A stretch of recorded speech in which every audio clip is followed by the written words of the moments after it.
Hello and welcome to Megamation Direct Line training video. In this video we will be going over how to create an export report using the export definition wizard. From the main menu we can go to Analysis, click on Export Definition Wizard, which opens up a wizard that takes us through step by step on what fields we would like to export into a spreadsheet from any table, and gets us to choose the various options like sorting, filtering, subtotaling that allow us to create a user-defined report. So this is the first screen, and we get to choose either a new report or update an existing one. When we click on it, it opens up a pop-up of existing reports in the system which we can choose to update, or we can even click delete to delete one of the existing reports from this list. But we'll go ahead with the option to create a new report and then click next.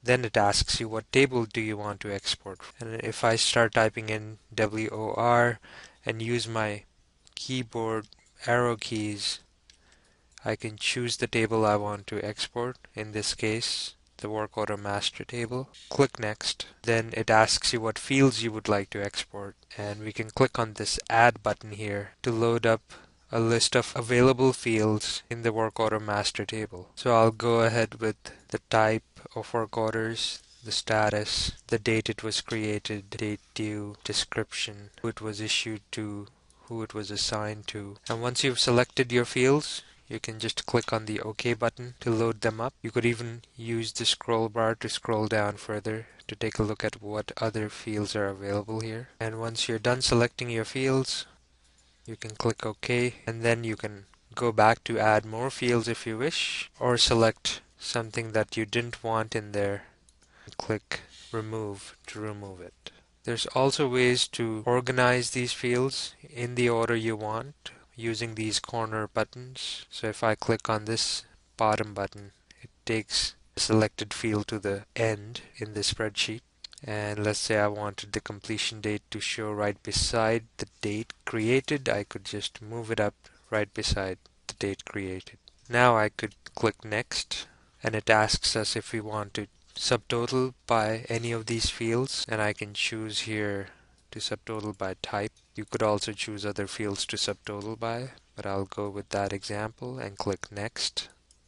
Then it asks you what fields do you want to sort by, so you can select any of these fields you would like to sort by. And then we'll click next. Now it will ask you what fields you would like to filter by, and you can choose to filter by any of these fields, including work description or when the date was created, to narrow down your search results when you're searching for work orders. Clicking next takes you to the next step, where you can select your default sort criteria, and since we have subtotal by type, the primary sort is set to type.